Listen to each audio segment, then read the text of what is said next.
সচিবালয়কে কেন্দ্র করে সচিবালয়ের কর্মকর্তা কর্মচারীদের যে বিক্ষোভ, যে আন্দোলন, সেটা নিয়ে সংকট আজও এখনও আছে। কয়েকদিন থেকে এই ঘটনা ঘটছে। এই ঘটনা নিয়ে কয়েকটা কথা একটু বলা দরকার, এবং আমি মনে করি একটা ঘটনা প্রমাণ করে এই সরকার একটা রাষ্ট্র চালানোর জন্য ন্যূনতম কোনো যোগ্যতা রাখে না। এই ঘটনা দিয়ে সেটা খুব ক্লিয়ারলি প্রমাণিত হয়। আমরা জানি যে সরকারি চাকুরি আইন একটা নতুন অধ্যাদেশের মাধ্যমে 2025 সালে আবার সংশোধন করে দেয়া হয়েছে। এটা 18 সালে একবার এটা আইন করা হয়েছিল। এখন যেহেতু সংসদ নেই, তাই অধ্যাদেশের মাধ্যমে এটা হয়েছে। মজার ব্যাপার হচ্ছে এখানে যেই আইনের যে ধারাগুলো নিয়ে প্রচুর কথাবার্তা হচ্ছে, এগুলো আসলে আগে ছিল, এগুলো ছিল না তা না। 1979 সালে জিয়াউর রহমানের সময় এখানে এগুলো ছিল, বরং আরও কিছু গুরুত্বপূর্ণ ইস্যু ছিল যেগুলো এই নতুন অধ্যাদেশে সংযুক্ত করা হয়নি। কি হয়েছে এটা আসলে মূলে শোনা, কিন্তু আমি যে কথাটা বলতে যাচ্ছি, এই একটা ঘটনা প্রমাণ করে যে এই সরকার এই রাষ্ট্র চালানোর জন্য, এবং বিশেষ করে এই ভালনারেবল সময়ে রাষ্ট্র চালানোর জন্য কতটা অথর্ব, অক্ষম এবং অযোগ্য একটা সরকার। বেসিক একটু কথা বলে নেই, আমরা আসলে ওই টেকনিক্যালিটিসে ঢুকতে চাই না, কে সঠিক কে ভুল সেই আলোচনা আমার করার জন্য এই ভিডিও না। এখানে 4টা শর্ত আছে যেগুলো নিয়ে শাস্তিমূলক ব্যবস্থা হতে পারে। এগুলো হচ্ছে, এমন কোনো কাজ করেন যা অনানুগত্যের সামিল বা অন্য কর্মচারীর মধ্যে অনানুগত্য সৃষ্টি করে বা শৃঙ্খলা বিঘ্নিত করে বা কর্তব্য সম্পাদনে বাধা সৃষ্টি করে, ছুটি নিয়ে বা না নিয়ে বা যুক্তিসঙ্গত কারণ ছাড়া অন্য কর্মচারীদের সঙ্গে সমবেতভাবে বা এককভাবে কাজে অনুপস্থিত বা বিরত থাকলে, কোনো কর্মচারীকে তার কাজ থেকে অনুপস্থিত থাকতে বা বিরত থাকতে বা কর্তব্য পালন না করার উস্কানি বা প্ররোচিত করলে, এবং সরকারি কর্মচারীকে কাজে উপস্থিত হতে বা কাজ করতে বাধা দিলে তা অপরাধ হিসেবে গণ্য হবে। আমরা জানি এখানে খুব অল্প সময়ের দুটো নোটিশে তাদের চাকরিচ্যুত করা পর্যন্ত, মানে অনেক পদক্ষেপ নিয়েও হতে পারে, কিন্তু অনেক পদক্ষেপ নেওয়া যেতে পারে শাস্তিমূলক, কিন্তু চাকরিচ্যুত করা যাবে এরকম অপশন আছে। আগে যেটা ছিল বিভাগীয় মামলা করতে হবে, সেই মামলার মাধ্যমে ধাপে ধাপে খুবই লেংদি একটা প্রসেস ছিল, সেই প্রসেসে এটা করতে হতো। এখন এটাকে সহজীকরণ করার চেষ্টা করা হয়েছে, এবং বলা বাহুল্য এটা আমাদের সরকারি কর্মকর্তা কর্মচারীরা পছন্দ করবেন না। তারা নিজেদেরকে আসলে যে জায়গায় দেখতে পছন্দ করেন, তারা যা ইচ্ছে তা করবেন, কিন্তু তাদের বিরুদ্ধে ব্যবস্থা নেওয়া যাবে না। এবং এই যে তারা রাস্তায় নেমে আসলেন, মজার ব্যাপার হলো তারা যে নেমে আসলেন, এই অধ্যাদেশ কিন্তু জারি হয়ে গেছে, তার মানে এটা এখন আইনের মতো এফেক্টিভ। সরকার চাইলে এই অধ্যাদেশের অধীনে এই অপরাধগুলো কিন্তু এখন সংগঠিত হচ্ছে, এবং তাদের বিরুদ্ধে সরকার চাইলে ব্যবস্থা নিতে পারে। এর মধ্যে কতগুলো বাজে কাজ হয়েছে। আমি আবারও বলছি, আমি আসলে এই টেকনিক্যালিটিসে ঢুকছি না, কোনটা ভালো কোনটা খারাপ। আমি ব্যক্তিগতভাবে মনে করি যে সরকারি কর্মকর্তা কর্মচারীদের জবাবদিহিতার আওতায় আনা দরকার, তাদের কাজের যোগ্যতা দক্ষতা মূল্যায়ন করা দরকার, সেটার ভিত্তিতে তাদেরকে রাখা হবে কি হবে না সেই সিদ্ধান্ত নেওয়া দরকার। 79 সালে কিন্তু এটা ছিল, ক্রমাগত কেউ খারাপ পারফর্ম করলে তার চাকরি যেতে পারে, সেই অপশান ছিল। এই অপশানগুলো আনতে হবে। বাংলাদেশের বাজেটের, রাজস্ব বাজেটের প্রধান খরচটা হয় এই সরকারি কর্মকর্তা কর্মচারীদেরকে পোষার জন্য, তাদের বেতন ভাতা এবং অবসর পরবর্তী যে সুযোগ সুবিধা আছে তার জন্য। সুতরাং জনগণের টাকা খরচ করে এত ইনএফিশিয়েন্ট একটা বিরাট সংখ্যক কর্মচারী পোষার কোনো মানে নাই।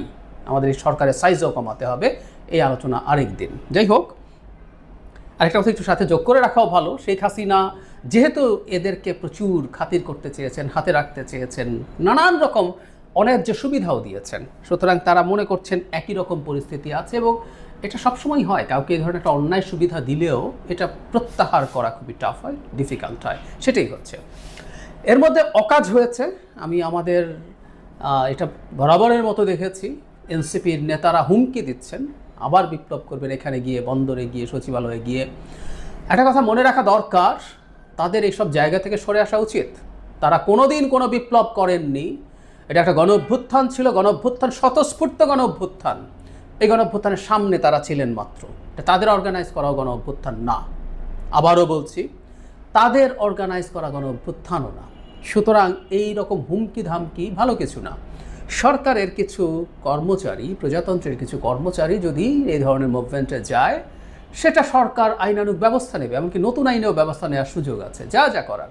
এমনকি তাদেরকে এই আন্দোলন থেকে সরানোর জন্য যদি বল প্রয়োগ করতে হয়, সেটাও সরকার করবে। তারা কেন হুমকি দেবেন এভাবে? এগুলো খুবই খারাপ প্রবণতা, এবং দেশকে সাংঘর্ষিক অবস্থায় নিয়ে যাওয়ার পরিস্থিতি তৈরি করে। শুধু সেটাই না, আমরা দেখলাম যে আজই ওখানে আরেকটা সংগঠনও কাছাকাছি একটা সমাবেশ মতো করেছে এই কর্মচারীদের বিরুদ্ধে গিয়ে। কোনোভাবে আমরা এগুলোকে সমর্থন করি না, করতে পারি না।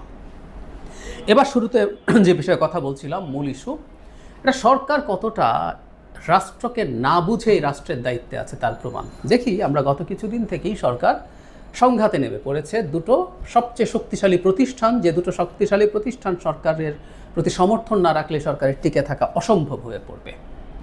দুটোর সাথে একসাথেই যুদ্ধে নেমেছেন, একটা হচ্ছে বিএনপি, আরেকটা হচ্ছে সেনাবাহিনী।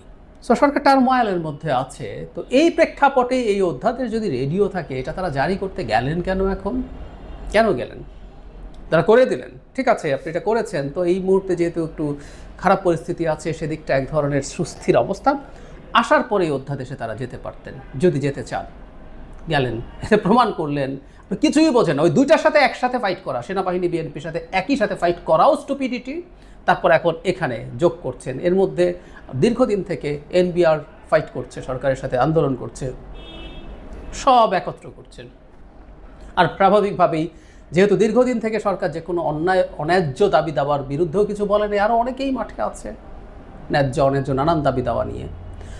খেয়াল করি দলগুলো যখন প্রধান উপদেষ্টার সাথে বসেছে, তারপর প্রেস সেক্রেটারি বলেছেন আওয়ামী লীগকে নিষিদ্ধ করার পর দেশে নাকি একটা যুদ্ধাবস্থা বিরাজ করছে। প্রধান উপদেষ্টা বলছেন, তো যুদ্ধাবস্থা যদি বিরাজ করে উনি বুঝে থাকেন, নতুন নতুন ফ্রন্ট এখন খুলছেন কেন? এবং এটা কিন্তু সত্য, আওয়ামী লীগ সংঘাত বাঁধানোর চেষ্টা করবে বা কোনো কারণে বেঁধে গেলে সেখানে তারা সুযোগ নেওয়ার চেষ্টা করবে। কেন ওবায়দুল কাদেরের একটা ইন্টারভিউ আমাদের সামনে এসছে ভারতীয় একটা মিডিয়ার সাথে, সেখানে তিনি ক্লিয়ারলি বলেছেন তিনি নাকি 3 মাস দেশে ছিলেন। সত্য মিথ্যা জানি না, কিন্তু তার দাবি হচ্ছে ছিলেন, এবং তিনি এই যে সব কেওস হচ্ছে সেখানে কিছু করা যায় কিনা সেই চেষ্টা করছিলেন। ওবায়দুল কাদের বলুক না বলুক, এই ধরনের চেষ্টা যে আছে, এই ধরনের চেষ্টা যে হবে, এটা আমরা খুব ভালো মতো জানতে পারি, বুঝতে পারি। তারা টাকা খরচ করে ঝামেলা বাঁধাবে, ঝামেলা বেঁধে গেলে সেখানে টাকা ঢালবে যাতে ঝামেলাটাকে আরও খারাপ পর্যায়ে নিয়ে যাওয়া যায়। এগুলো তো নতুন কথা না, সরকার রিপিটেডলি বলেছে এবং এগুলো বলে আমাদের সমর্থন অর্জন করারও চেষ্টা করছে। তো তাহলে এসব নতুন নতুন কেওসের মধ্যে সরকার ঢুকছে কেন? এই প্রশ্ন তো আমরা করতেই পারি, বা আমাদের করা উচিত।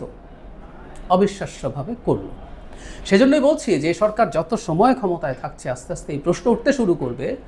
বাকি সব কিছু বাদ দেই, নির্বাচন পর্যন্ত যাওয়ার জন্য এই সরকারকে ডেইলি রুটিন, ডেইলি কাজও যা যা করা দরকার, যা যা ম্যানেজ করা দরকার, সেটাও আদৌ তারা পারবে কিনা, এই প্রশ্ন করা দরকার। এবং এই প্রশ্ন আমার মনে হয় জোরে সোরে তুলতে হবে। অন্তত সরকারি কর্মচারীদের সাথে যা ঘটেছে, তাদের কাছে কোনো গোয়েন্দা তথ্য ছিল না যে এখানে এরকম হবে? তাদের কাছে কি এটার সুযোগ ছিল না যে তারা তাদের সাথে, যারা যারা এইসব করছে তাদের সাথে বসবেন? কিছুই করেননি। সো এইরকম একেবারে অযোগ্য, এই দেশকে বুঝতে না পারা একটা সরকার আমাদের বিপদই বাড়াচ্ছেন, আমাদের দেশটাকে আরও আনস্টেবল করে তুলছেন, আমি সেভাবেই বলতে চাই। প্রিয় দর্শক, এতক্ষণ আমরা ওনার কথাগুলো শুনলাম এবং উনি যে বিষয়টি নিয়ে কথা বললেন, এটি অবশ্যই একটি গুরুত্বপূর্ণ ইস্যু। এবং সচিবালয় আন্দোলনের যে বিষয়টি নিয়ে উনি কথা বললেন, সেখানে যে বিষয়গুলো ঘটছে, অবশ্যই ইন্টার গভর্নমেন্টের বিষয়ে গুরুত্ব দেওয়া উচিত এবং এটির সঠিক সমাধান, এবং তাদের যদি প্রয়োজন না হয় অবশ্যই ছাঁটের মাধ্যমে এটি সমাধান, এবং এটি নির্দিষ্টভাবে এটি যেটি সঠিক ওয়ে এবং সঠিকভাবে যেটি প্রয়োজন, এটি যদি দরকার না হয় অবশ্যই এটি থেকে সবাইকে বাদ দেওয়া, এই বিষয়গুলো